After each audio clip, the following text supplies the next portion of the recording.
మన తండ్రి అయిన దేవుణ్ణి ప్రభు అయిన యేసుక్రీస్తును స్తుతించి మహిమపరిచి ఘనపరచుటకు ప్రభు అయిన యేసుక్రీస్తును మరి జ్ఞాపకం చేసుకోవడానికి సంఘముగాను దేవుని కుటుంబముగాను చేరొచ్చిన మీ అందరికీ వందనములు శుభములు తెలియచేయచ్చు ఉన్నాను. ఈ యొక్క పునరుద్ధాన దినమందు మనం అందరం కలిసి ఆత్మ సంబంధమైన బలులు అర్పించుటకు మనం ఇలా సంఘముగా కూడి ఉన్నాం. కాబట్టి ఈ సమయంలో దేవుని వాక్యాన్ని ధ్యానించడానికి మనం ముందుకు వెళ్తాం. ప్రకటన గ్రంథాన్ని మనం చదువుకుంటూ ఉన్నాం. ఎన్నో అధ్యాయంలో ఉన్నాం? 20వ అధ్యాయం చివరి భాగం. 20వ అధ్యాయము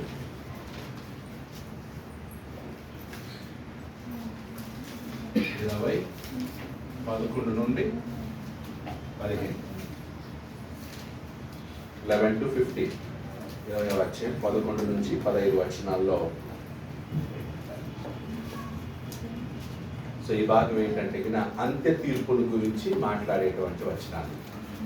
దీని గురించి అంత్య తీర్పు, ఫైనల్ జడ్జ్.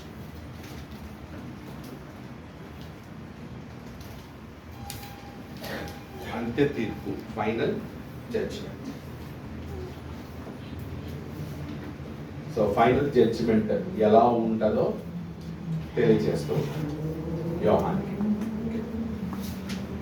11వ వచనం.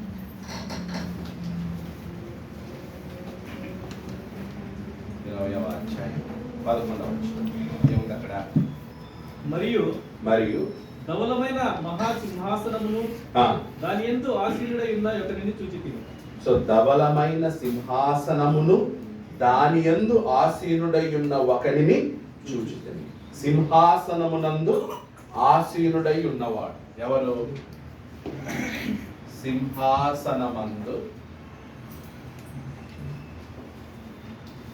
ఆసీనుడై ఉన్నవాడు.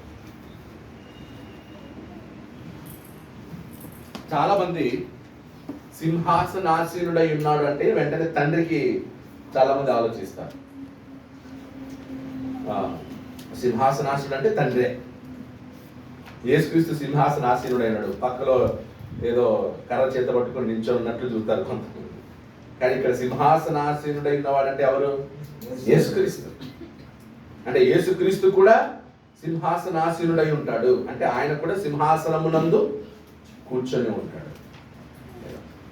అంటే తండ్రి సింహాసనాసీనుడై ఉంటాడు, కుమారుడు కూడా సింహాసనాసీనుడై ఉంటాడు. ఆ పరిజ్ఞానం కావాలి.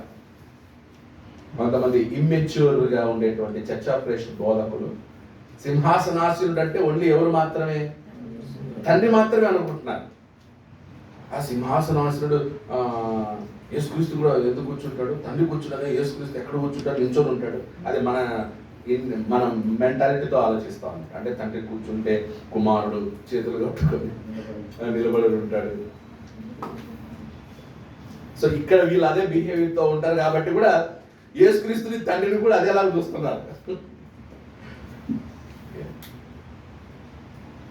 యేసుక్రీస్తు సింహాసనమందు ఆసీనుడై ఉండును. అప్పుడు ఏముంటా? భూమి ఆకాశములు ఆయన సముఖము నుండి పారిపోయింది, వాటికి నిలువ చోటును కనబడకపోయింది. అంటే ఇక భూమి ఆకాశాలు ఉండవు, అవన్నీ కనుమరుగైపోతాయి. అయినా ఆయన సింహాసనాసీనుడై ఉంటాడు.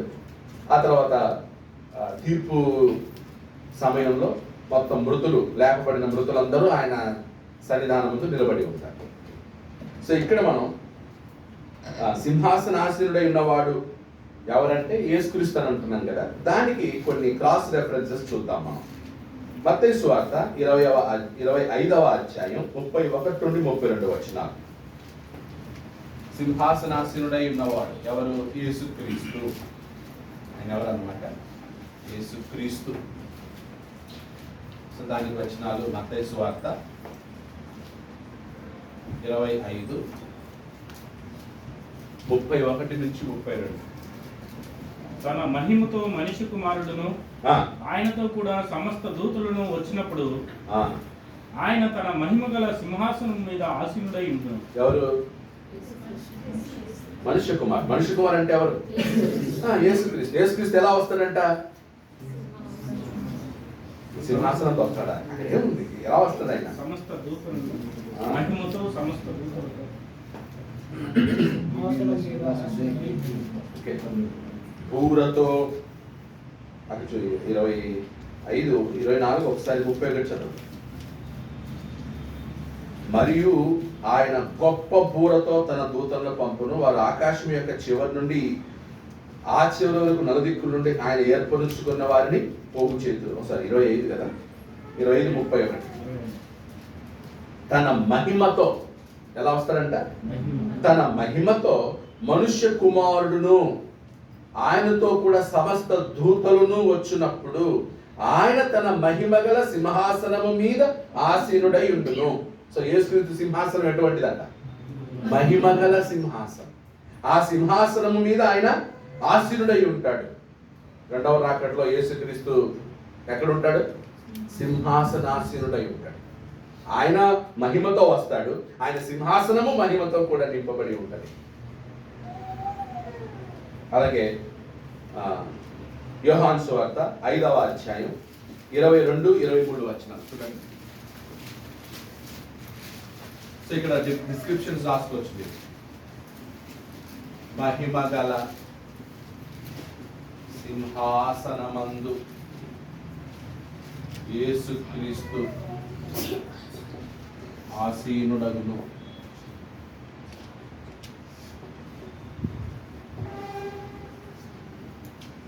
ఇప్పుడు యోహాను సువార్త 5వ అధ్యాయము 22, 23 వచనాలు చదవండి. తండ్రి ఎవనికి తీర్పు తీర్చడు గాని తండ్రిని గణపరచున్నట్లుగా అందరూ కుమారుని గణపరచవలనని తీర్పు తీర్చుటకు సర్వాధికారము కుమారునికి అప్పగించి ఉన్నాడు. రైట్. సో ఇప్పుడు తీర్పు తీర్చుటకు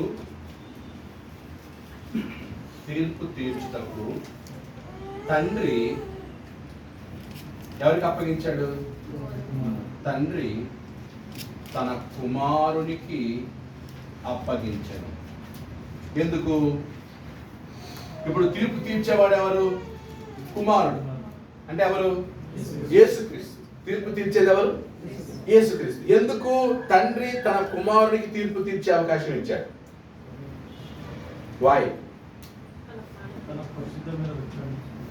అక్కడే ఉంది, మీరు గమనించాలి. అన్నీ 5వ అధ్యాయము 22 మళ్ళీ గమనించాలి. తండ్రి ఎవరికి తీర్పు తీర్చడు, అది కన్ఫర్మ్. ఓకే. తీర్పు తీర్చేవాడు ఎవరు కాదు? తండ్రి కాదు. సో జడ్జిమెంట్, ఫైనల్ జడ్జిమెంట్ లో తీర్పు తీర్చేవాడు యేసుక్రీస్తు. ఓకే. ఎవరు కాదు? తండ్రి కాదు. మరి ఎవరికి ఇచ్చాడు ఆ అధికారం? యేసుక్రీస్తుకి ఇచ్చాడు. ఎందుకు ఇచ్చాడు యేసుక్రీస్తుకి? తండ్రిని గణపరచున్నట్లుగా అందరూ కుమారుని గణపరచవలనని తీర్పు తీర్చుటకు సర్వాధికారము కుమారునికి అప్పగించి ఉన్నాడు. సర్వాధికారము. ఏ అధికారం? కాబట్టి యేసుక్రీస్తు ఎవరు? సర్వాధికారి. యేసుక్రీస్తు కూడా ఎవరు? సర్వాధికారి. కాబట్టి తండ్రి తన కుమారునికి తీర్పు తీర్చుటకు సర్వాధికారం ఇచ్చాడు. ఎందుకంటే తండ్రితో పాటు కుమారుని కూడా ఏం చేయడానికి? ఘనపరచడానికి. ఎందుకనగా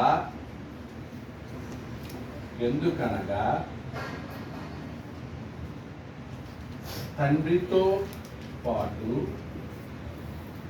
కుమారుణ్ణి సమానంగా ఘనపరచుటకు. అక్కడే ఉంది. తండ్రిని గణపరచునట్లు అంటే సమానం. తండ్రిని ఎలాగైతే గణపరుస్తామో కుమారుని కూడా అదేలాగున గణపరచడానికి తండ్రి తన కుమారునికి ఏమి ఇచ్చాడు? సర్వాధికారం ఇచ్చాడు. ఓకే. అప్పుడు తండ్రి అభిష్ట ఏంటి?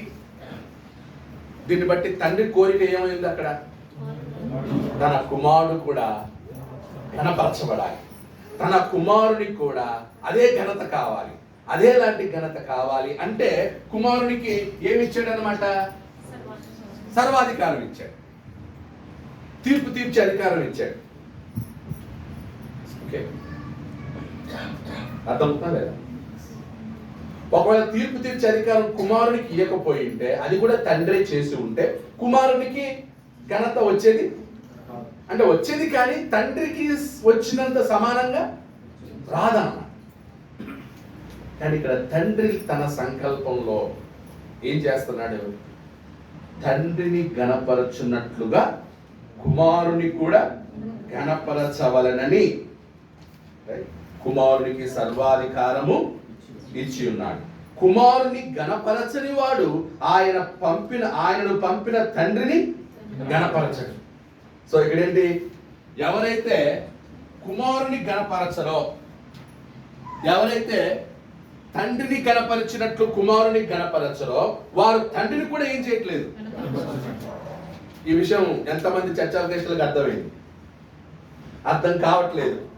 ఎందుకంటే ఇంకా చర్చావకాశంలో ఒక భాగం యూదులాగానే ఆలోచిస్తున్నారు. యూదులు యేసుక్రీస్తుకి యెహోవా దేవునితో సమానంగా ఏమి ఇవ్వట్లేదు. వాళ్ళు ఏమంటారంటే యూదులు, యేసుక్రీస్తుని ఓకే, కానీ ఆయన్ని ఎవరితో సమానంగా చూడడం ఇష్టం లేదు వాళ్ళకి. అలాగే ఈరోజు కొంతమంది క్రీస్తు బోధకులు ఆదివారం ఎవరికి మాత్రమే? తండ్రికి మాత్రమే అంటారు. యేసుక్రీస్తు అనగానే లేదండి, మేము యేసుక్రీస్తుని సమానంగా ఏం చేయం, చూడం. ఆరాధనలో యేసుక్రీస్తుని సమానంగా చూడం. ఆరాధనలో యేసుక్రీస్తుకి చెందదు, తండ్రికి మాత్రమే చెందేది, యేసుక్రీస్తుకి చెందదు అని యేసుక్రీస్తుని ఏం చేస్తున్నారు కొంచెం. ఇప్పుడు ఈ వచన ప్రకారం అలా ఎవరైతే కుమారుని తండ్రితో పాటు తండ్రికి సమానంగా గణపరచడో, వాడు ఎవరిని కూడా గణపరచట్లేదు, తండ్రిని కూడా గణపరచట్లేదు. ఆ విషయం అర్థం కావట్లే. If you don't treat Jesus equally with Father in worship, then you are not honoring the Father. అంటే తండ్రిని కూడా నువ్వేం చేయట్లేదు, గణపరచలేదు. నేను చెప్తున్నాను, వచనం ఉందా? ఉందా? వచనం ఉందా? ఆయన ఇదంతా ఎందుకు చేస్తున్నాడు అసలు? తండ్రితో పాటు కుమారుని కూడా ఏం రావడానికి ఆయన ప్రయత్నం చేస్తుంటే, ఇప్పుడున్న క్రీస్తున్న వాళ్ళు లేదు మేము యేసుక్రీస్తుని తండ్రితో పాటు సమానంగా ఆరాధన. తండ్రి ఏమంటాడు, ఒరే నా కుమారుని కూడా అదే ఘనత రావాలని కదా ఇంతంత ప్రయాసపడింది నేను. ఆయనని ప్రభువుగా నియమించింది, ఆయన్ని క్రీస్తుగా నియమించింది, రాజ్యానికి రాజుని చేసింది, సింహాసనం ఇచ్చింది, తీర్పు తీర్చే అధికారం ఇచ్చింది. ఎందుకు ఇచ్చాను ఇవన్నీ? నాతో పాటు ఎవరికి కూడా రావాలి, కుమారుడు కూడా సమానంగా ఘనత రావాలి. అందుకే దానియేలు గ్రంథంలో ప్రవచనమే చెప్పేశాడు. దానియేలు గ్రంథంలో ప్రవచనం ఏముంది? దానియేలు గ్రంథం 7వ అధ్యాయం అనుకుంటారు. దానియేలు 7.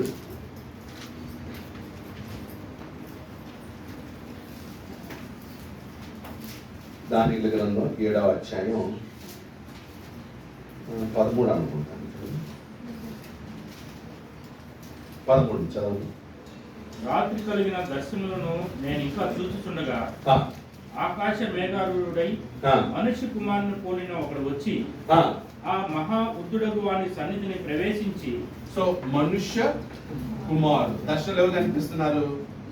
మనుష్య కుమారుడు ఎవరి దగ్గరికి వచ్చాడు? మహావృద్ధుడగు వాని సన్నిధికి వచ్చాడు. సో మహావృద్ధుడు అంటే తండ్రి, మనుష్య కుమారుడు అంటే యేసుక్రీస్తు కుమారుడు. ఆ మహావృద్ధుడగు వాని సన్నిధిని ప్రవేశించి ఆయన సంపూర్ణకు తేబడింది. ఎవరు? మనుష్య కుమారుని మహావృద్ధుని సముఖానికి తీసుకొచ్చారు. సకల జనులను, రాష్ట్రములను, ఆయా భాషలను మాట్లాడు వారును ఆయనను సేవించినట్లు ఎవరిని? మనుష్య కుమారుని. సో మనుష్య కుమారుడు ఏమవ్వాలి? సేవింపబడాలి. సేవింపబడుటకు మనుష్య కుమారుడు సేవింపబడుటకు. ఓకే, ఎవరెవరు? సకల జనులను. సో ఎవరెవరు సేవించాలి మనుష్య కుమారుని? సకల జనులు, రాష్ట్రములను, రాష్ట్రములు, ఆయా భాషలు మాట్లాడేవారు, ఆయా భాషలు మాట్లాడువారు ఆయన సేవించినట్లు ఎవరిని? మనిషి కుమారుడు. ఆయనను మనుష్య కుమారుణ్ణి సేవించుటకు ప్రభుత్వమును మహిమయు ఆధిపత్యమును ఆయనకి ఇవ్వబడెను. ఎవరికి? మనిషి కుమారుడు. సో మనుష్య కుమారుణ్ణి సేవించాలి అంటే మనుష్య కుమారునికి ఏదైనా ఉండాలి కదా. మనుష్య కుమారుని సేవించాలనేది ఎవరి ఆశ? తండ్రి ఆశ. ఇప్పుడు ఆ మనుష్య కుమారుడు తన కుమారుణ్ణి సకల జనులు, రాష్ట్రాలు, ఆయా భాషలు మాట్లాడాలంటే ఆయన ఎవరని అసలు? అందుకు తండ్రి ఏమిస్తున్నాడంటే తన కుమారునికి ప్రభుత్వం ఏమిస్తున్నాడు? ప్రభుత్వము మహిమయు ఆధిపత్యం. సో అప్పుడు మనుష్య కుమారునికి ఏమి ఇవ్వబడింది? ప్రభుత్వం ఇవ్వబడింది, తర్వాత మహిమ ఇవ్వబడింది, ఆధిపత్యము ఇవ్వబడింది. ఎందుకు? ఆయన ఏమవ్వాలి? మనుష్య కుమారుడు ఏమవ్వాలి? సేవించబడాలి. సేవించడం వేరు, ఆరాధన వేరండి అనేవాళ్ళు ఉన్నారు. ఓకే, పర్యాయ పదాలతో ఆరాధన అనే పదం వాడబడింది. పూజించడం, సేవించడం, మురక్కడం, నమస్కరించడం, సాష్టాంగ నమస్కరించడం, ఇవన్నీ కూడా పర్యాయ పదం. కాబట్టి మనుష్య కుమారుడు ఏమవ్వాలి? సేవించబడాలి. అంటే ఆయనకి ఏమి ఇవ్వాలి? అప్పుడు ప్రభుత్వం, మహిమ, ఆధిపత్యం. అది ఎప్పుడు ఇచ్చాడు? ఇది ప్రవచనం. యాక్చువల్లీ ఇది ఎప్పుడు ఇచ్చాడంటే అపోస్తల కార్యములు 2వ అధ్యాయంలో ఆయన మృత్యుంజయుడై పునరుత్థానుడై ఎక్కడికి వెళ్ళాడు? ఆరోహణం ఎక్కడికి వెళ్ళాడు? పరలోకానికి వెళ్ళాడు. పరలోకానికి వెళ్ళిన తర్వాత అప్పుడు ఆయనకి ఏమి ఇవ్వబడింది? ప్రభుత్వం ఇవ్వబడింది. ఏమి ఇవ్వబడింది? ఆయనకి మహిమ ఇవ్వబడింది, ఆధిపత్యం ఇవ్వబడింది. దానితో పాటు ఆయనకి ఏం కూడా ఇవ్వబడింది? తీర్పు తీర్చే సర్వాధికారము కూడా ఆయనకి ఇవ్వబడింది. సో అపోస్తల కార్యములు 2వ అధ్యాయం నుండి యేసుక్రీస్తు ఏమవ్వాలి? తండ్రితో పాటు సమానంగా ఘనపరచబడాలి. ఇప్పుడు ఇది యేసుక్రీస్తుకి అంటే తండ్రితో పాటు సమానం అనేది తీర్పు జరిగిన తర్వాతన అపోస్తల కార్యం 2వ అధ్యాయం నుంచా? కొంతమంది ఏమో లేదు ఇప్పుడు కాదు, యేసు ప్రభువుని కూడా ఆరాధించాలి, కానీ ఇప్పుడు కాదు, ఎప్పుడంట? 2వ రాకడలో అని కొంతమంది చెప్తున్నారు. ఒక పెద్ద సువార్తికుడే చెప్తున్నాడు. ఇదేంటి కర్మ? ఎప్పుడు ఇవ్వబడింది ఆయనకి ప్రభుత్వం, మహిమ, ఆధిపత్యం? ఇప్పుడు యేసుక్రీస్తు పరిపాలిస్తున్నాడు. ఆయన పరిపాలన ఉన్నామా? ఆయన పరిపాలన ఎప్పుడు స్టార్ట్ అయింది? అపోస్తల కార్యములు 2వ అధ్యాయంలో స్టార్ట్ అయిపోయింది. ఆయన ఎప్పుడు రాజు అయ్యాడు? అపోస్తల కార్యం 2వ అధ్యాయంలో రాజు అయ్యాడు. నాట నుంచి నేటి వరకు కూడా ఆయన తండ్రిని ఘనపరచునట్లుగా కుమారుని కూడా ఘనపరచాలి. ఒకవేళ కుమారుని ఘనపరచబడకూడదు, కుమారుణ్ణి ఆరాధించకూడదంటే ఇంకా క్రొత్త నిబంధన రాలేదని అర్థం. ఇంకా దానియేలు ప్రవచనం ఏం కాలేదు, నెరవేరలేదని అర్థం. చదవం కదా, ఎన్నో అది దానియేలు 7:13 ప్రవచనం ఇంకా నెరవేరలేదని అర్థం. యేసుక్రీస్తుని ఆరాధించకూడదు అంటే అప్పుడు యోహాను సువార్త 5వ అధ్యాయం 22-23లో ఇంకా జరగలేదు అంటే అది తండ్రి అభిష్టం కాదని అర్థం. సో కాబట్టి ఫైనల్ జడ్జిమెంట్ ఆయనకి ఇవ్వబడింది. ముందే డిసైడ్ అయిపోయింది ఎవరు తీర్పు తీర్చేవాడని? యేసుక్రీస్తు. 27వ వచనం చదవండి, యోహాను సువార్త 5:27.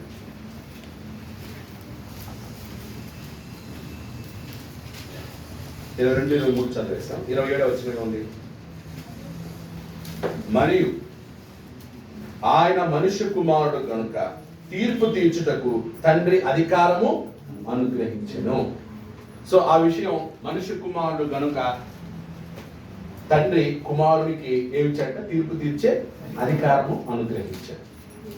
సో కాబట్టి ప్రకటన 20:11లో ఉండేది తీర్పు తీర్చడానికి సింహాసనమందు ఆసీనుడై ఉన్నవాడు ఎవరు? ఏమైనా డౌట్ ఉందా? అపోస్తుల కార్యములు కూడా ఉంది. అపోస్తుల కార్యములు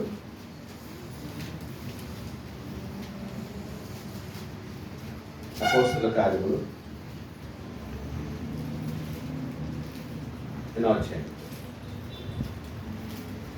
17,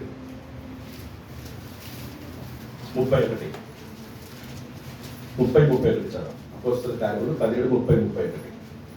యాక్ట్స్ 17, 30, 31.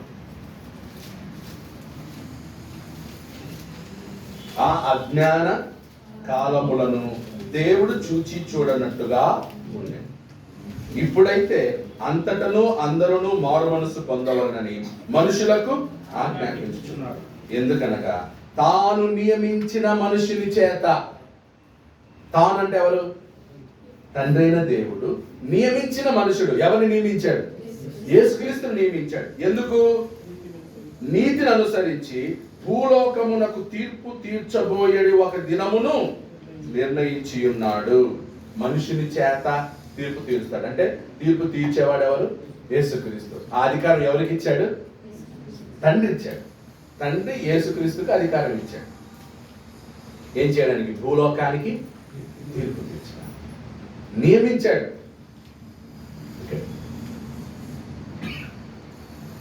నెక్స్ట్ యోహాను 12:48. యోహాను 12:48.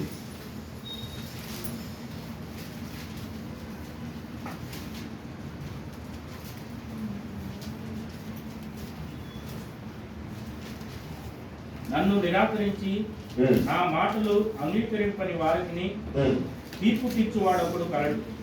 నేను చెప్పిన మాటయే అంత్యదినమందు వానికి తీర్పు తీర్చును. నేను చెప్పిన మాటయే అంత్యదినమందు వానికి తీర్పు తీర్చును. సో కాబట్టి ఎవరి మాట చొప్పున తీర్పు తీర్చబడును? యేసుక్రీస్తు మాట చొప్పున. యేసుక్రీస్తు యొక్క మాట చొప్పున అంత్యదినమున తీర్పు తీర్చబడును. సో కాబట్టి ఎవరిది ఫైనల్? అప్పుడు ఎవరి మాట ఫైనల్? అంత్యదినమున యేసుక్రీస్తు మాట ఫైనల్. ఆయన మాటను బట్టి తీర్పు తీర్చబడను అని రాసుకోండి.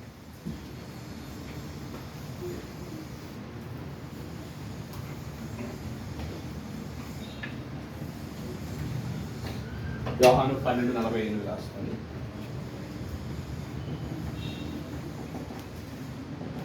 క్రీస్తు మాటను బట్టి తీర్పు తీర్చబడను. సో ఈ వచనాలన్నీ కూడా ఏం సెలవిస్తున్నాయి? అలాగే ఇంకోటి అపోస్తుల కార్యములు 17, 30, 31. తండ్రి భూలోకమునకు తీర్పు తీర్చుటకు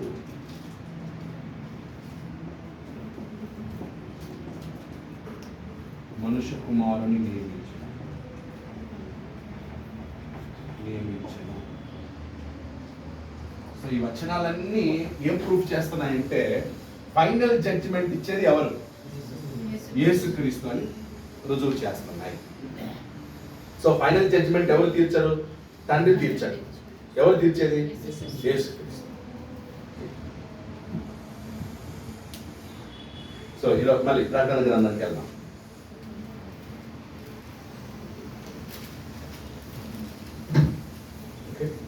అర్థమవుతుంది కదా?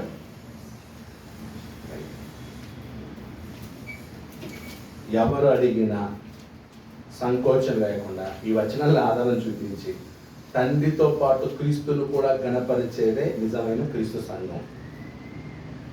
The true church of Christ honours Christ equal with అది క్రీస్తు సంఘం. ఏది క్రీస్తు సంఘం అయితే యేసు క్రీస్తుని మేము ఆరాధించాం, తండ్రితో సమానంగా చూడమంటారో అది యూదుల సంఘం అన్నాం. చర్చ్ ఆఫ్ క్రైస్టే, కానీ యూదుల క్రీస్తు సంఘాలు అవి. యూదుల మైండ్ సెట్ అది. బికాస్ యూదులు యేసుక్రీస్తుని ఏం చేయట్లేదు. ముస్లిమ్స్ యేసుక్రీస్తుని బోధకుడుగా పరిగణిస్తారు. ఆయన ఒక రబ్బీ, ఆయన ఒక ప్రవక్త అంటారు తప్ప దేవుడి కుమారుడని ఒప్పుకోరు. దేవునితో సమానంగా చూడరు. యూదులు కూడా అంతే. సో ఇప్పుడు ఎవరైనా క్రీస్తు సంఘం యేసుక్రీస్తుని ఆరాధన సమానంగా చూడట్లేదంటే కానీ ఆ సంఘం ఏ సంఘం? యూదుల మనస్థితి కలిగిన సంఘం. గుర్తుపెట్టుకోండి. వాళ్ళు లార్డ్ సప్పర్ తీసుకోవడానికి కూడా అర్హులు కాదు. ఆయన ఇప్పుడు తండ్రితో పాటు సమానంగా ఘనపరచలేని వాడు మళ్ళీ లార్డ్ సప్పర్ ఎందుకు? డ్రామానా? యేసుక్రీస్తు ఆరాధనకు అర్హుడు కాదనేవాడు మళ్ళీ లార్డ్ సప్పర్ తీసుకుంటాడు.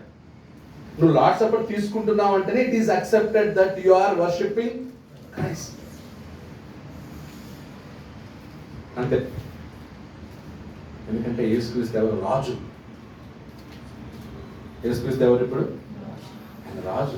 రాజులకు రాజు, ప్రభువులకు ప్రభువు. ఆయనను జ్ఞాపకం చేసుకుంటున్నాం. అది చేస్తాడట, యేసుక్రీస్తుని మాత్రం ఆరాధించాడట. ఇమ్మెచ్యూర్. వాక్యంలో అవగాహన లేని వారికి, ఇమ్మెచ్యూర్లో ఉన్న వారికి తెలుస్తుంది. ఇంకా వాళ్ళు ఎంత పెద్ద బోధకులైనా అంతే.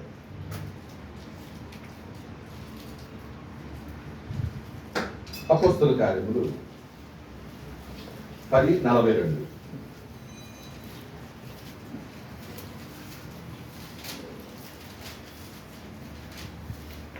అపోస్తలుల కార్యములు 10:42. ఇదియు కాక దేవుడు సజీవులకును మృతులకును న్యాయాధిపతిగా నియమించిన వాడు ఈయనే అని ప్రజలకు ప్రకటించి. సో ఇక్కడ కూడా మళ్ళీ ఎవరు చెప్తున్నారు ఈ మాట? పేతురు చెప్తున్నాడు. ఎవరు చెప్తున్నాడు? కొర్నేలి ఇంట్లో ప్రసంగం చేస్తూ ఏమంటున్నాడు? ఇదియుగాక దేవుడు సజీవులకును, దేవుడు అంటే అక్కడ ఎవరు? తండ్రి. సజీవులకును మృతులకును న్యాయాధిపతినిగా నియమించిన వాడు ఈయనే. ఈయనంటే ఎవరు? అంటే అప్పటి నుంచి ఎవరి గురించి చెప్పుకుంటూ వచ్చాడు? యేసుక్రీస్తు గురించి చెప్తూ, ఈ యేసుక్రీస్తు ఎవరో తెలుసా? దేవుని చేత నియమించబడ్డాడు. ఎందుకు? సజీవులకు మృతులకు న్యాయాధిపతి అని ప్రజలకు ప్రకటించి దృఢ సాక్ష్యం ఇయ్యవలనని మాకు ఆజ్ఞాపించెను. న్యాయాధిపతి, జడ్జ్. అపోస్తలుల కార్యములు 10:42లో యేసుక్రీస్తు ఎవరట? న్యాయాధిపతి. న్యాయాధిపతిగా రానున్నవాడు రాజాదిరాజు నేడు, నవజీవన ప్రాప్తి చెలించువాడు యేసు కరుణామయుడు. యేసుక్రీస్తు ఎవరు? న్యాయాధిపతి. నెక్స్ట్ 17:31 చదివేస్తాం. అలాగే రోమా 2:16 చదివి.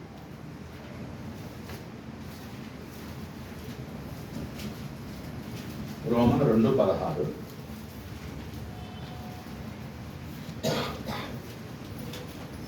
రాసుకుంటారు కదా, చాలా ఇంపార్టెంట్ ఇవన్నీ. యేసుక్రీస్తు జడ్జ్, యేసుక్రీస్తు న్యాయాధిపతి అనే దానికి ఇవన్నీ ప్రూఫ్.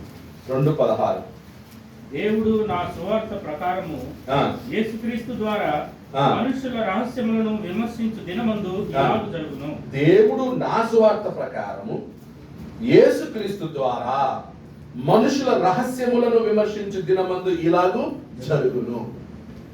ఓకే, ఎవరి ద్వారా అంటే? విమర్శ అంటే తీర్పు. సో ఎవరి ద్వారా తీర్పు జరుగుతుంది? యేసుక్రీస్తు ద్వారా తీర్పు జరుగుతుంది. ఓకే, అలాగే 14:10 అదే రోమా పత్రిక 14:10.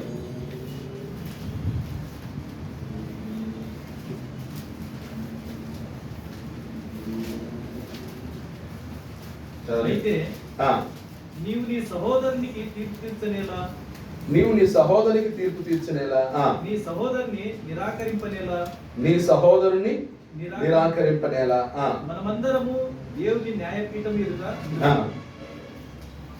మనమందరము దేవుని న్యాయపీఠం ఎదుట నిలుతుము. అంటే అప్పుడు ఆ న్యాయపీఠం ఎవరిది? ఓకే, సో అక్కడ 14:10 అవును. ఓకే, ఎదుట నిలుతుమని చెప్పి ప్రవచనం ఒకటి అన్నాడు, నా తోడు ప్రతి మోకాలును నా ఎదుట వంగును, ప్రతి నాలుకయు దేవుని స్తుతించును అని ప్రభువు చెప్పుచున్నాడు అని వ్రాయబడి ఉన్నది కనుక మనలో ప్రతి వాడును తన్ను గురించి దేవునికి లెక్క ఒప్పగింప ఎవరికి? అదే ఏ దేవునికి? యేసుక్రీస్తుకి. సో ప్రవచనం కూడా అక్కడ కోట్ చేశాడంటే అది ఎవరికి సంబంధించింది? యేసుక్రీస్తుకి సంబంధించి. మేము యేసుక్రీస్తుకి లెక్క చెప్పాం, మేము తండ్రికి చెప్పుకుంటాం, నువ్వు తండ్రిని విలువనేకు ఉంది అక్కడ. నువ్వు లెక్క చెప్పాల్సింది ఎవరికి? యేసుక్రీస్తుకి. ఆ రోజు రొమ్ములు కొట్టుకుంటారు ఎవరిని చూచి? యేసుక్రీస్తుని చూచి. ఆ రోజు మోకాలేసి బ్రతిమలాడతారు, అయ్యా తప్పైంది క్షమించండి. ఎవరి దగ్గర? యేసుక్రీస్తు దగ్గర. ఇంకా అరవడాలు, కేకలేయడాలు, బ్రతిమలాడాలు, అయ్యో ప్రభువా క్షమించు దేవని అరుపులు, కేకలు. ఆ రోజు ఏ రోజు? తీర్పు రోజు. తప్పైపోయింది, మమ్మల్ని క్షమించు ప్రభువా, అయ్యో మేము నమ్మలేకపోయాం ప్రభువా, అయ్యో తెలిసి కూడా ఇంత ఘోరం చేశాం, మమ్మల్ని క్షమించు ప్రభువా అని ఏడుపులు, రోదనలు వినిపిస్తాయి ఆ రోజు.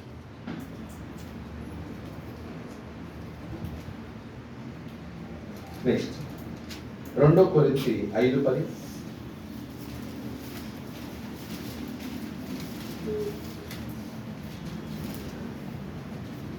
2 కొరింథీ 5:10.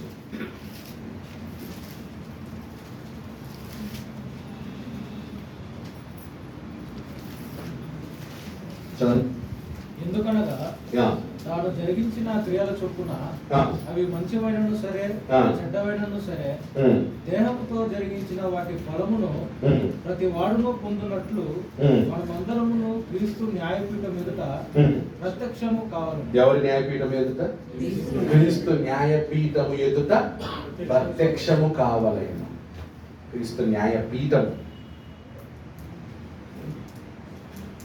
సో కాబట్టి ఈ వచనాలన్నీ ఏ సెలవిస్తున్నాయి?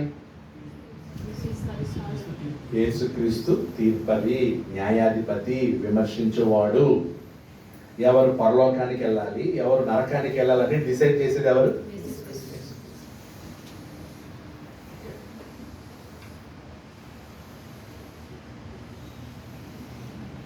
ప్రకటన గ్రంథం 20వ అధ్యాయం.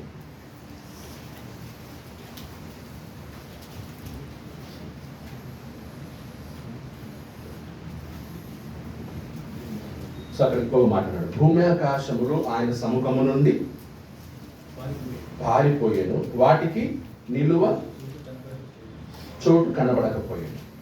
ఓకే, సో దానికి సంబంధించి 21:1 చదవండి. అంటే అవి వెళ్ళిపోయి ఏమొస్తాయి? అంతటా నేను క్రొత్త ఆకాశమును క్రొత్త భూమిని చూచితిని. క్రొత్త ఆకాశమును క్రొత్త భూమిని చూచితిని. మొదటి ఆకాశమును మొదటి భూమి గతించిపోయెను. మొదటి ఆకాశము మొదటి భూమి ఏమవుతాయంట? గతించిపోవును. అంటే ఇప్పుడు మనకు కనిపిస్తున్న ఈ ఆకాశము, మనకు కనిపిస్తున్న ఈ భూమి ఏమవుతాయి? గతించిపోతాయి. ఓకే, అంటే ఈ భూమిని దేవుడు దేంట్లో నుంచి సృష్టించాడు? నీళ్ళలో నుంచి తీశాడు కదా. నీళ్లు ఉన్నాయి, నీళ్ళలో నుంచి 6 నెలల కనబడును కాకనగానే 6 నెలల కనబడింది. అంతకంటే ముందు జలములను 2 భాగాలు చేసేసరికి పై భాగం, పై జలములనేమో ఆకాశం, పై జలానికి కింద జలానికి మధ్య ఏర్పడిన ఆ అగాధ శూన్యాన్ని దేవుడు ఏమన్నాడు? ఆకాశము అన్నాడు. విశాలమును ఆకాశము. సో అవన్నీ ఏమవుతాయంట? గతించిపోతాయి. అంటే ఈ సోలార్ సిస్టమ్ అనేది ఉండదు ఇంకా, అసలు ఈ ఆకాశం అనేది ఉండదు ఇంకా. మన కళ్ళ ముందు అవన్నీ ఏమవుతాయి? లయమైపోతాయి. చేయగలరా? ఎందుకు? ఆయన సృష్టికర్త, ఆయన వాటిని ఏం చేయగలడు? ఆయన లయపరచగలడు. అలాగే 2 పేతురు 3వ అధ్యాయం 7 నుంచి చదవండి. 2 పేతురు పత్రిక 3వ అధ్యాయం 7 నుంచి. అయితే ఇప్పుడున్న ఆకాశమును భూమియు భక్తిహీనుల తీర్పును నాశనమును అగ్ని కొరకు నిలువ చేయబడినవై అదే అదే వాక్యము వలన భద్రము చేయబడి ఉన్నవి. ఏవి? ఇప్పుడున్న ఆకాశము భూమి. ఇప్పుడున్న ఆకాశము భూమి తీర్పు జరుగు వరకు అగ్ని కొరకు నిలువ చేయబడినవై అదే వాక్యం వల్ల భద్రం చేయబడి ఉన్నది. అంటే అగ్ని కొరకు నిలువ చేయబడి ఉందట. అంటే అప్పుడు మొదట దేవుడు భూమిని జలప్రలయంతో నాశనం చేశాడు. నెక్స్ట్ భూమిని ఎలా నాశనం చేస్తాడట? అగ్నితో. భూమిని నాశనం చేయడానికి కావలసినంత అగ్ని భూమి కింద ఏం చేయబడిందంట?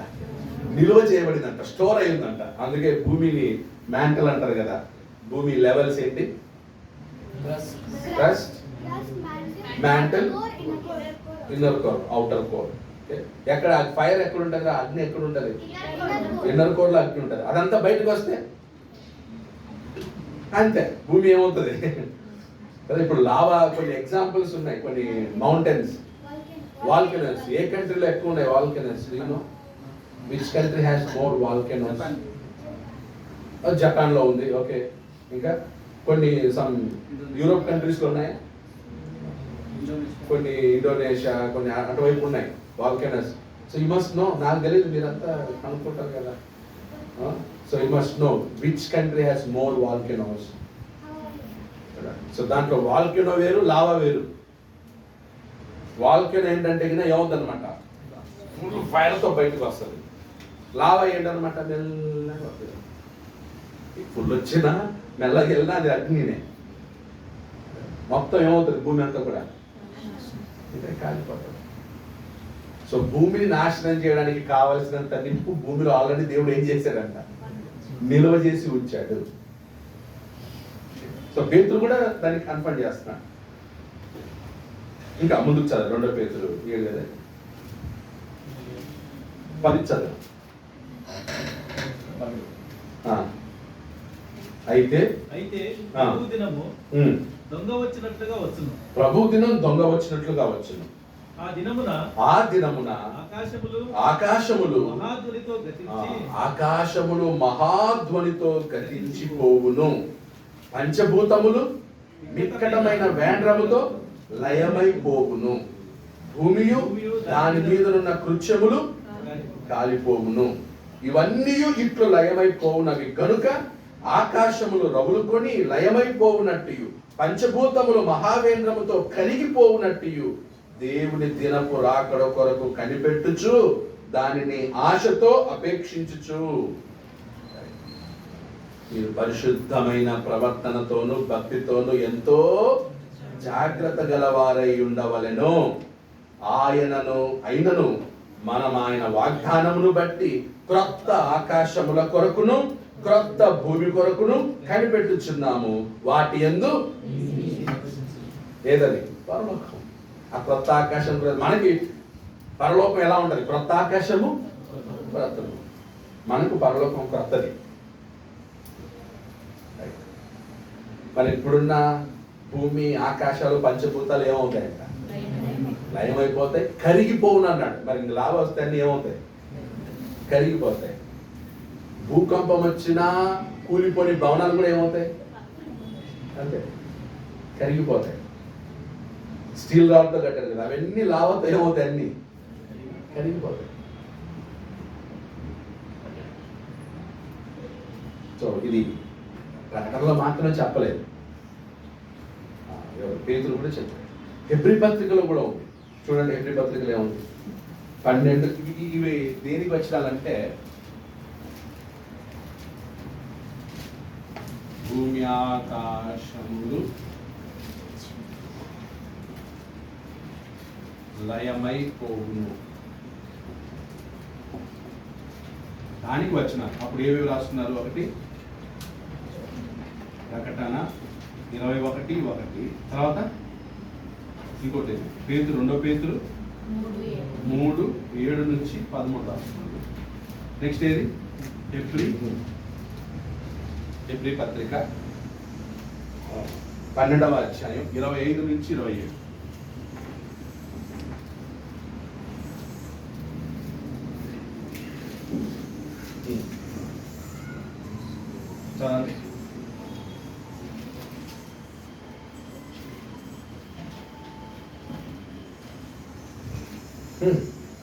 మీకు బుద్ధి చెప్పుతున్న వానిని నిరాకరింపకుండానట్లు చూచుకొనుడి. వారు భూమి మీద నుండి బుద్ధి చెప్పిన వానిని నిరాకరించినప్పుడు తప్పించుకొనకపోయిన ఎడల పరలోకం నుండి బుద్ధి చెప్పుతున్న వానిని విసర్జించు మనము తప్పించుకొనకపోవుట మరి నిశ్చయము కదా. మీకు బుద్ధి చెప్పే వాడిని నిరాకరింపకుండానట్లు చూసుకోండి. అంటే మీకు ఎవరైనా బుద్ధి చెప్తే ఏం చేయొద్దు? నిరాకరించొద్దు. ఎందుకంటే వాడు మీకు ఆల్రెడీ బుద్ధి చెప్పాడు, మీరు నిరాకరించారు, కాబట్టి మీరేం చేయలేదు? తప్పించుకోలేదు. అలాంటిది పరలోకంలో ఉన్నవాడు బుద్ధి చెప్పినప్పుడు, అనగా ఎవరు? యేసుక్రీస్తు బుద్ధి చెప్తాడు, బుద్ధి చెబుతున్నాడు మనకి. నిరాకరించినట్లయితే ఎలా ఎస్కేప్ అవుతారు మీరు? ఇప్పుడు పెద్దల మాట అంటే పెద్దల మాటను గౌరవించాలి, పెద్దల్ని గౌరవించాలి, పెద్దలు చెప్పింది వినాలి, పెద్దలు బుద్ధి చెప్పినప్పుడు అంగీకరించాలి. అలా నిరాకరించినప్పుడు దాని పర్యావసనం నువ్వు అనుభవించాల్సి వస్తుంది. అలాంటిది పరలోకమందున్నటువంటి వాడు మీకు బుద్ధి చెప్పితే మీరు నిరాకరించినప్పుడు ఇంకెలాంటి పర్యావసనం ఉంటుందో ఒకసారి ఆలోచించండి, ఎలాంటి పనిష్మెంట్ ఉంటుందో ఆలోచించండి అన్నమాట. ముందుకి 20. అప్పుడు ఆయన శబ్దము భూమిని చలింపజేశాను, కానీ ఇప్పుడు నేను ఇంకొకసారి భూమిని మాత్రమే కాక ఆకాశమును కూడా కంపింపజేశాను. ఇంకొకసారి అన్నమాట, చలింపచేయబడనివి నిలకడగా ఉండు నిమిత్తము అవి సృష్టింపబడినవి అన్నట్లు చలింపచేయబడినవి బొత్తిగా తీసివేయబడునని అర్థం ఇచ్చుచున్నది. చలింపచేయబడినవి బొత్తిగా తీసివేయబడునని అర్థం ఇచ్చుచున్నది. అంటే మొత్తం బొత్తిగా ఏమవుతాయంట? అవన్నీ కూడా తీసివేయబడి.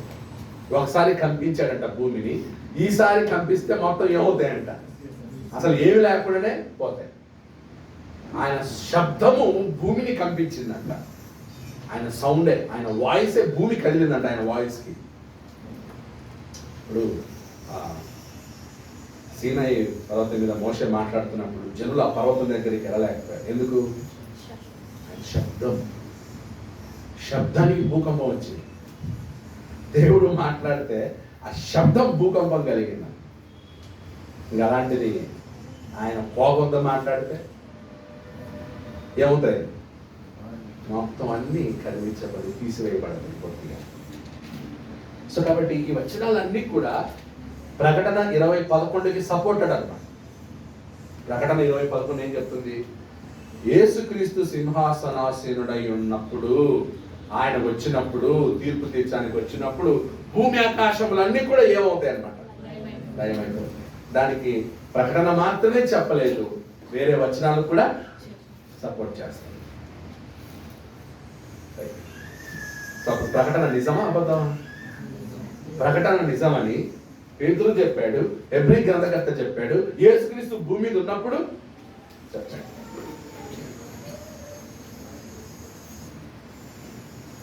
ఇప్పుడు ప్రకటన 20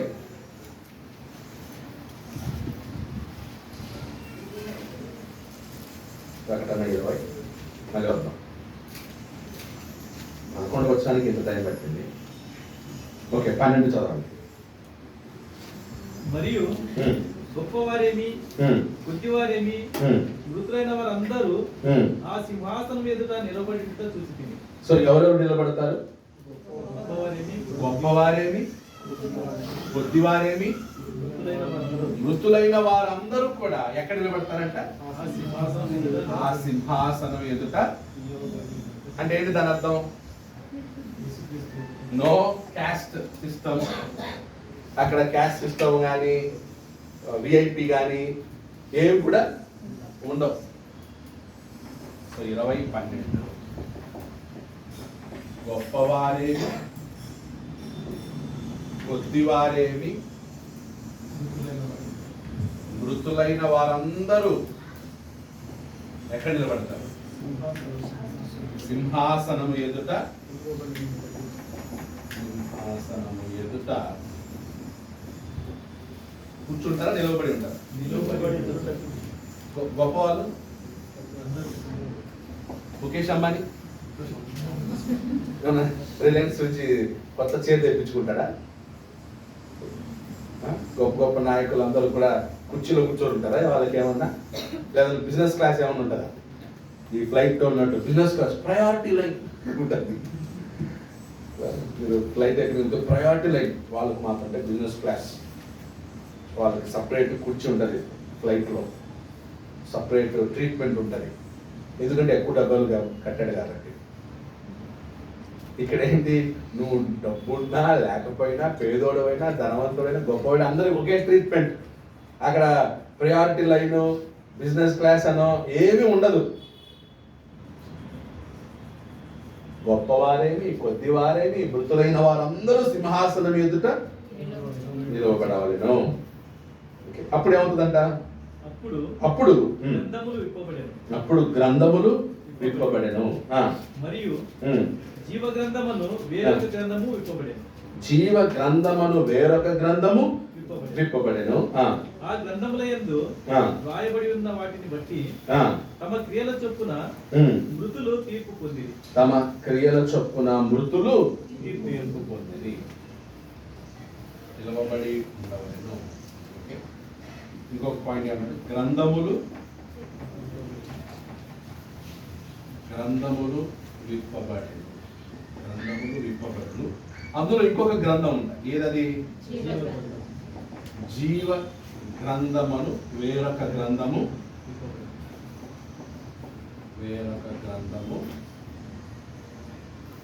విప్పబడెను.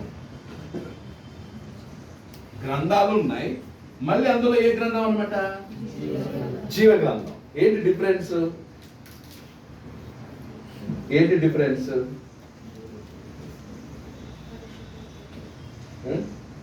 ఫిలిప్పీ పత్రిక 4వ అధ్యాయం 2 నుంచి 3 వచనాలు చదవండి.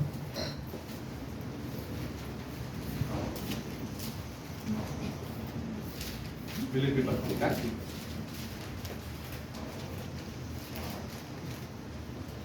4వ అధ్యాయం 2 నుంచి 3 వచనాలు.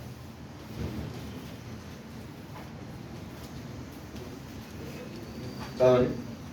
ప్రభువునందు ఏక మనస్సు గలవారై ఇండుడని యువోదియాను సుంతికేను బ్రతిమాలు కొనుచున్నాను. అవును, నిజమైన సహకారి ఆ స్త్రీలు కెమెత్తులోను నా ఇతర సహకారులతోనూ స్వార్థ పనిలో నాతో కూడా ప్రయాసపడిన వారు కనుక వారికి సహాయము చేయమని నిన్ను వేడుకొనుచున్నాను. ఆ సహకారుల పేర్లు జీవ గ్రంథమందు రాయబడి ఉన్నాయి. ఎవరి పేర్లు? అదే ఎవరి పేర్లు? అదే ఎవరమ్మా? స్టార్టింగ్ నుంచి చెప్పాడు కదా, యువోదియా సుంటికేను. యువోదియా సుంటికేను. సో ఎవరి పేర్లు జీవ గ్రంథంలో ఉన్నాయి? యువోదియా సుంటికేను పేర్లు ఎక్కడ ఉన్నాయంట? జీవ గ్రంథంలో ఉన్నాయి. ఎందుకున్నాయి వాళ్ళ పేర్లు జీవ గ్రంథంలో? ఎందుకు? జీవ గ్రంథమందు ఉండేను. ఎందుకంటే వాళ్ళు ఏం చేశారంట? యువదయ సుంటికి ఏమేం చేశారు? సువార్త పనిలో ప్రయాసపడిన వారు. తర్వాత కనుక వారికి సహాయము చేయమని నిన్ను వేడుకొనుచున్నాను. ఓకే, వాళ్ళు పౌలుతో పాటు సువార్త పని చేశారు, సువార్త పనిలో ప్రయాసపడినారు. సహకారులు అన్నాడు. వాళ్ళు ఎవరంట? సహకారులు. ఎవరితో పాటు? పౌలుతో పాటు సువార్త పని చేసిన వారు, ఆ సువార్త పని కొరకు ప్రయాసపడిన వారు. వాళ్ళ పేర్లు ఎక్కడున్నాయి? కేవలం బాప్తిజం పొందితే మాత్రమే కాదు, ఆ భారం ఉండాలి. ఇప్పుడు క్రియలు లేని విశ్వాసం, మరి వాళ్ళని కూడా మృతులు అంటారు కదా. క్రియలు లేని విశ్వాసుల్ని కూడా ఏమని పిలుస్తున్నారు? బైబిల్ కదా ఏమని చెప్తుంది? మృతులే అంటుంది. నువ్వు బాప్తిజం పొందావు కానీ ఏం లేవు? క్రియలు లేవు. అప్పుడు నీ పేరు జీవ గ్రంథంలో ఉంటుందా? మాట్లాడలేదు, ఉండదు. ఎందుకంటే నువ్వు ఎవరివి? మృతుడవే. బాప్తిజం పొందావు సహోదరుని ద్వేషిస్తున్నావు. అప్పుడు నువ్వెవరివి? సజీవుడవా మృతుడవా? నరహంతకుడు అంటుంది బైబిల్ గ్రంథం. సహోదరులను ద్వేషించేవాడు ఎవరు? నరహంతకుడు. వాడి పేరు జీవ గ్రంథంలో ఉంటుందా? ఉండదు. అప్పుడు మీరు రాసుకోవచ్చు ఏమని? బాప్తిస్మము పొంది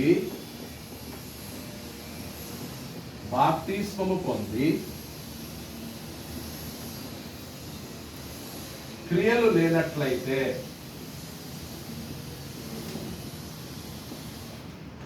మృతులే. బాప్తిసం పొందారు కానీ ఏం లేవు? క్రియలు లేవు. సో క్రియలు లేనట్లయితే వాళ్ళు ఎవరు? మృతులే. వారి పేరు ఎక్కడ ఉండవు?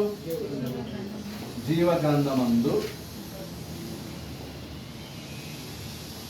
పేర్లు ఉండవు. అలాగే బాప్తిస్మము పొంది సహోదరులను ద్వేషించితే అంటే ప్రేమ లేకపోతే, ప్రేమ లేనివాడు వ్యర్థుడు పేరు జీవ గ్రంథంలో ఉంటుందా? మాట్లాడతాడు. వ్యర్థుల పేర్లు జీవ గ్రంథంలో ఉంటాయా? ఉండవు. సహోదరుని ద్వేషించేవాడు నరహంతకుడితో సమానం. సో ప్రేమ లేకపోతేనేమో వ్యర్థుడు, సహోదరుని ద్వేషించేవాడేమో నరహంతకుడు. ఇలాంటి వీళ్ళ పేర్లు ఎక్కడుండవు? జీవ గ్రంథమందు ఉండవు.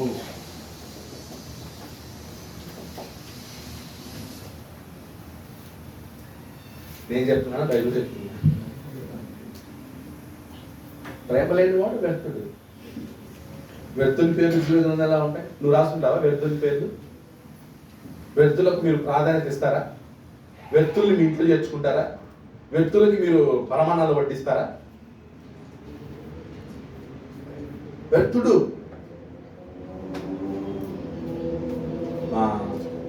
నా సొంత మేనమామ కొడుకు, వాడు తాగి హాస్పిటల్ అయిపోయాడు, పాలైపోయాడు. ఎవరు? వ్యర్థుడు. వానికి సహాయం చేయమని అడిగారు. నాకు సహాయం చేయడానికి మనసు రావట్లే. వ్యక్తులకి సాయం చేసే మనసు వస్తుందా?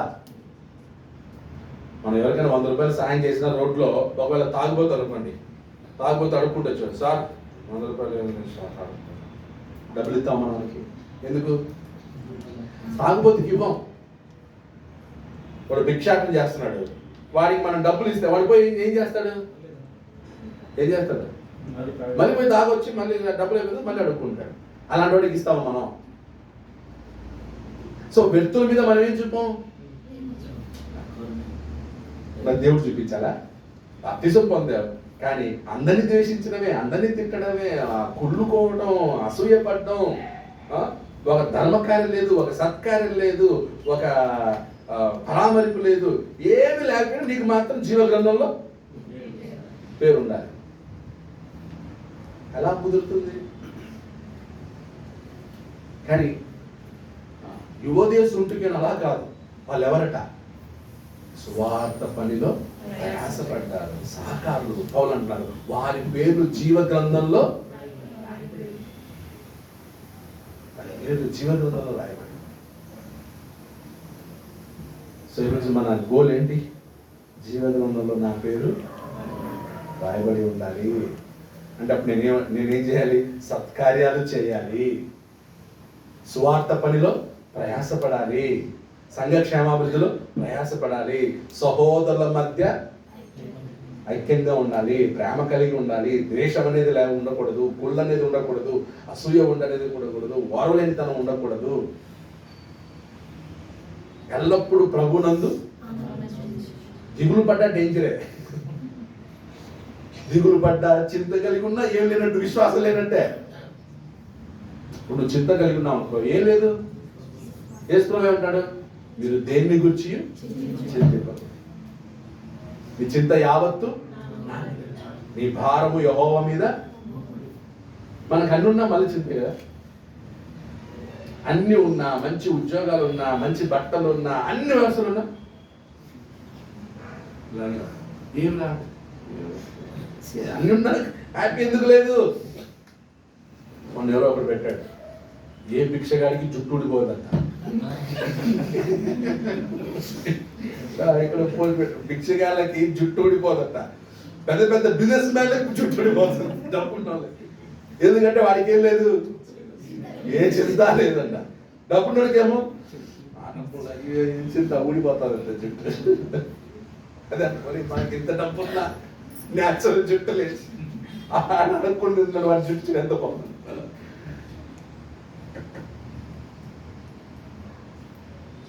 జీవగ్రంథం అనేది ఆషామాషి కాదు. వేరొక బుక్, అది వేరొక పుస్తకం. ఆ పుస్తకంలో పేర్లు ఉన్నాయంటే నీకు పరలోకం. నిర్గమ 32:32, నిర్గమకాండం 32:32.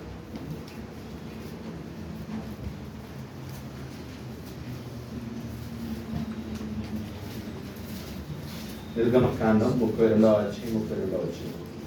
అయ్యో, నీవు వారి పాపమును ఒకవేళ పరిహరించితివా, లేని ఎడల నీవు రాసిన నీ గ్రంథములో నుండి నా పేరు తుడిచివేయమని బ్రతిమాలు కొనుచున్నానని. అంటే అప్పుడే మోషేకి తెలుసు ఏమని, దేవుడు గ్రంథం రాస్తాడు, జీవ గ్రంథం అనేది ఉంటది, ఆ గ్రంథంలో నా పేరు ఉన్నట్లయితే ఏం చేయి, తుడిచే. ఎందుకు వీళ్ళందరూ ఇంత భయంకరమైన పాపలు అవడానికి కారణం ఎవరు?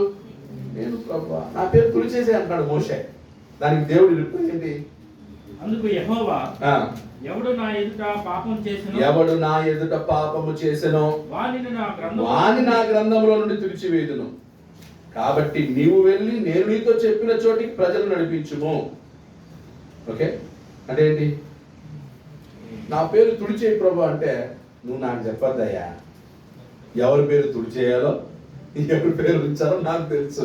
పాపం చేసిన వాని పేరు తుడిచేస్తాను, నీ పేరు నేను తుడిచేస్తాను.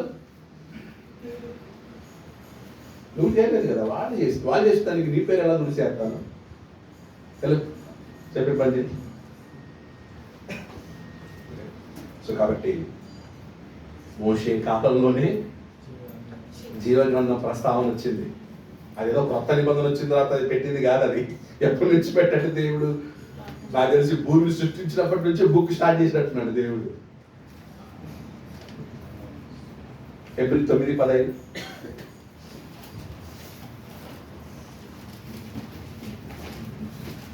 ఏప్రిల్ 9:15. ఈ హేతువు చేత మొదటి నిబంధన కాలంలో జరిగిన అపరాధంలో నుండి విమోచనం కలుగుటకై ఆయన మరణము పొందునంత పిలువబడిన వారు నిత్యమైన స్వాస్థ్యమును గూర్చిన వాగ్దానమును పొందు నిమిత్తము ఆయన కొత్త నిబంధనకు మధ్యవర్తి ఉన్నాడు. ఆయన కొత్త నిబంధనకు మధ్యవర్తి ఎవరు? అంటే యేసుక్రీస్తు తర్వాత అనేక మంది పేర్లు జీవగ్రంథంలో రాయబడ్డాయి.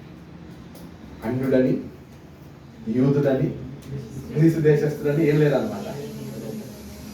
ఎవడు బాప్తిజం పొందితే వాని పేరు జీవగ్రంథంలో రాయబడ్డాడు, ఎవరు క్రీస్తుని నమ్మితే వాని పేరు జీవగ్రంథంలో రాయబడ్డాడు. పాత నిబంధన ఖాళీగా ఉంది, పాత నిబంధన కాలం జీవగ్రంథంలో అన్ని పేర్లు లేవు. కానీ కొత్త నిబంధనలో జీవగ్రంథం ఓపెన్ అయిపోయి పేర్లు రాయబడింది రాసి రాసి రాసి నాకు తెలిసి ఫుల్ అయిపోయింది ఆ బుక్. క్రీస్తు వచ్చాక ఎంతో మంది పేర్లు జీవగ్రంథంలో రాయబడ్డాయి. కానీ ఒకటి గుర్తుంచుకోవాలి, రాయబడిన పేర్లు ఏమయ్యే ఛాన్స్ ఉంది, దానికి కూడా అవకాశం ఉందా? ఎక్కడ ఉందా వచనం? ప్రకటన 3:5 చదవండి.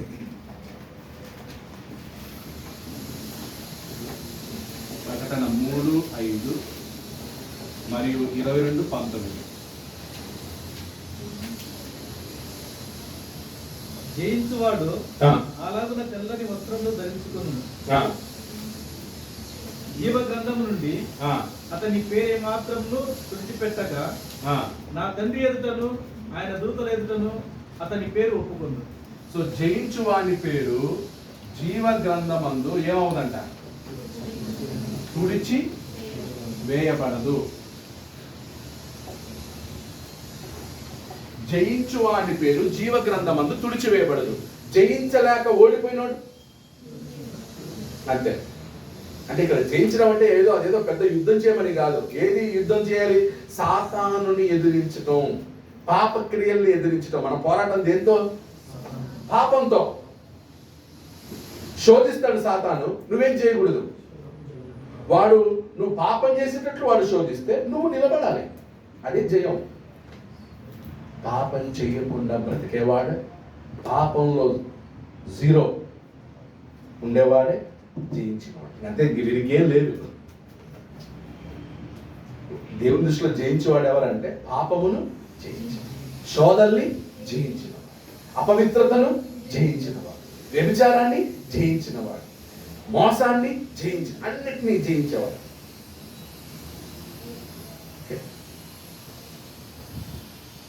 అదే. సో కాబట్టి be careful, you must be. జయించిన వాని పేరు మాత్రమే జీవ గ్రంథంలో ఉంటాయి. ఓడిపోయిన వాళ్ళు, సాతాను దగ్గర ఓడిపోయిన పేర్లు ఏముండవు జీవ గ్రంథంలో ఉండవు. అలాగే 22:19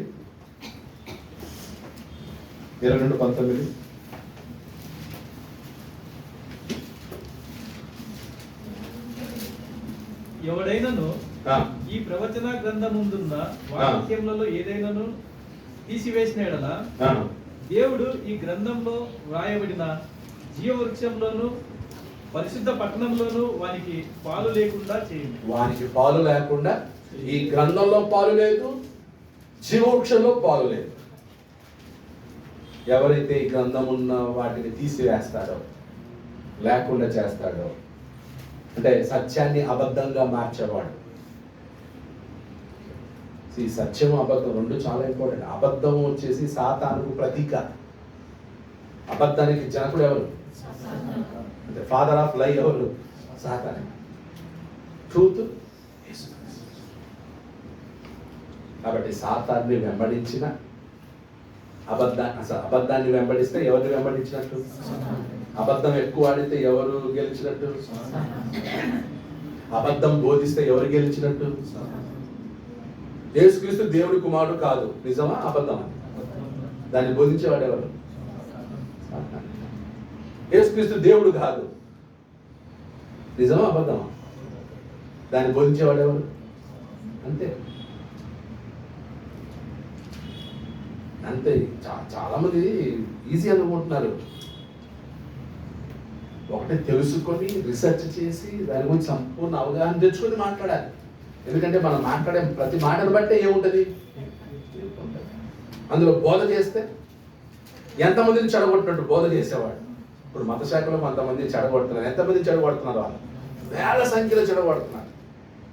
ఎవరి బోధ అది? సాతాను బోధ అది. ఎన్నో చర్చిల్లో బాప్తిజం అవసరం లేదని చెప్తున్నారు, లేదా చెప్పట్లేదా? ఎన్నో చర్చిల్లో బాప్తిజం పొందాల్సిన అవసరం లేదు, విశ్వాసం ఉంటే చాలు. ఎవరి బోధ అది? సాతాను బోధ. పడేసాడు కదా వాడు. విశ్వాసం ఉంటే చాలు, ఏం అవసరం లేదు. అయిపోయా. పాప క్షమాపణ ఏడ దొరికింది? విశ్వాసం.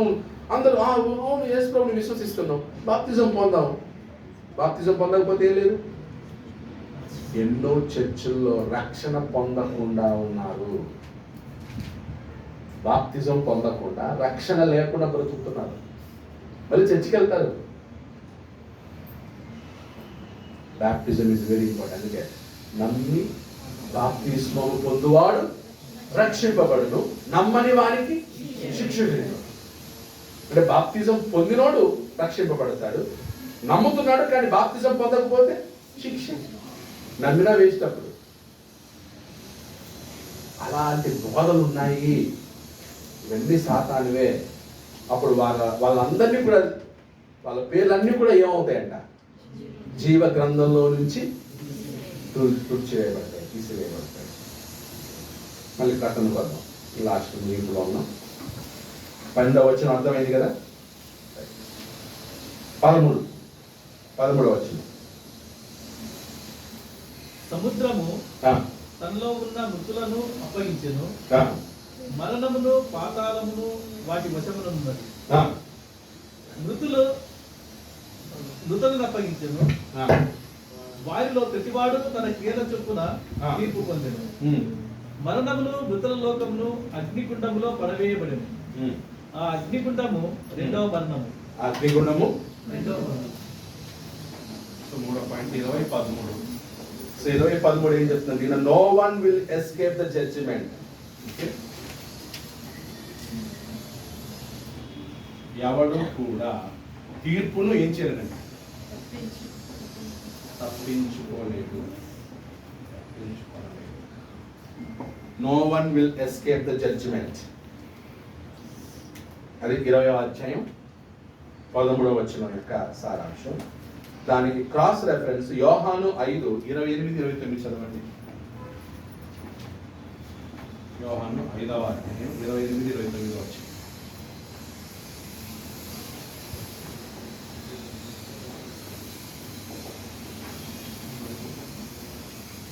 చదవండి.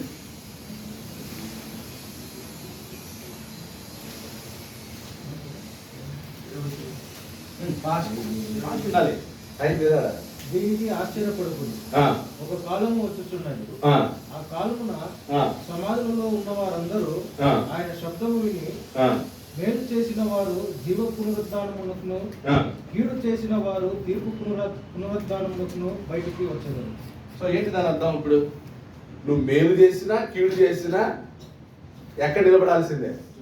తీర్పులో నిలబడాల్సిందే. అప్పుడు మేలు చేయ వారందరూ ఎక్కడికి వెళ్తారు? జీవ పునరుద్ధానానికి. కీడు చేసిన వారందరూ తీర్పు పునరుద్ధానానికి వెళ్తారు. అంటే తీర్పు అనేది ఎస్కేప్ అవ్వడానికి క్యాన్సర్.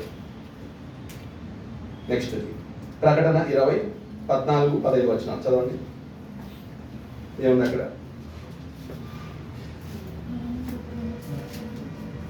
మరణమును, మృతుల లోకమును అగ్నిగుండములో పడవేయబడెను. ఈ అగ్నిగుండము రెండవ మరణము.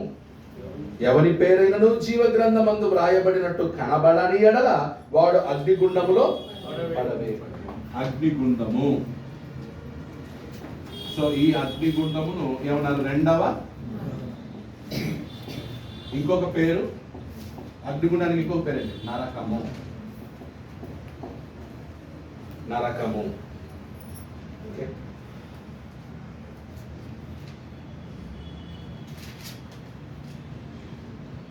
సో ఈ అగ్నిగుండానికి ఇంగ్లీష్లో 3 పేర్లు ఇచ్చారు. గెహన్నా, హేడిస్. ఇంగ్లీష్లో అయితే గెహన్నా, HABES, హేడిస్, షియోల్ అని కూడా వాడారు. షియోల్. షియోల్ అనేది హిబ్రూ వర్డ్. హిబ్రూ. హేడిస్ అనేది గ్రీక్ వర్డ్. హేడిస్ వచ్చేసి గ్రీక్ వర్డ్.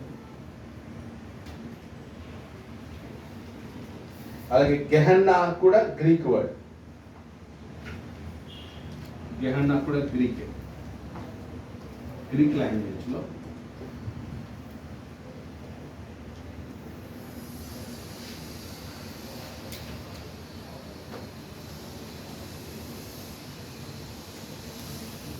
అలాగే హెల్ కూడా గ్రీక్.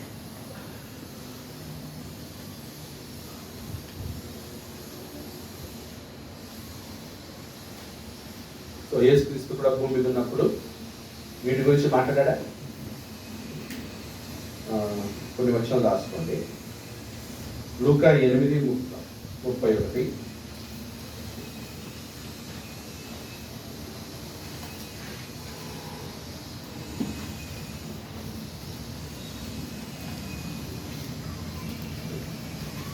అన్ని వద్దులేండి, ఒకటి రాసుకోండి. మత్తయి 20:41. సో నేను వచ్చే వారం నరకం గురించి ఇంకొంచెం డీటెయిల్గా చెప్తాను. సో ప్రస్తుతానికి ఇది వరకు రాసుకోండి. సో అగ్నిగుండము. ఎవరి పేరు అగ్నిగుండంలో ఉంటుంది? ఎవరి పేరు జీవ గ్రంథమందు, ఎవరి పేరు జీవ గ్రంథమందు వ్రాయబడి ఉండదో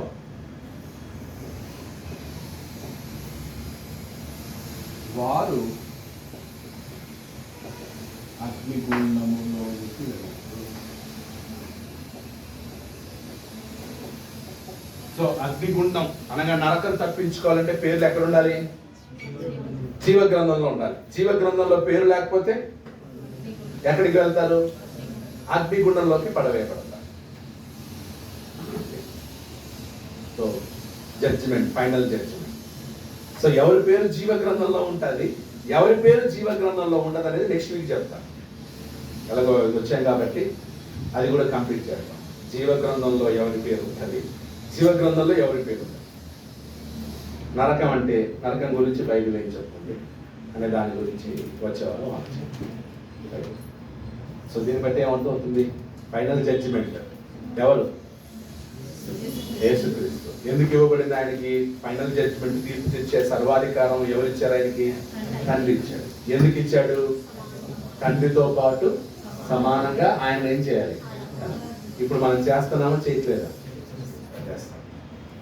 అప్పుడు మనం యేసుక్రీస్తుని ఎలా చూడాలి, న్యాయాధిపతి, సర్వాధికారి అని.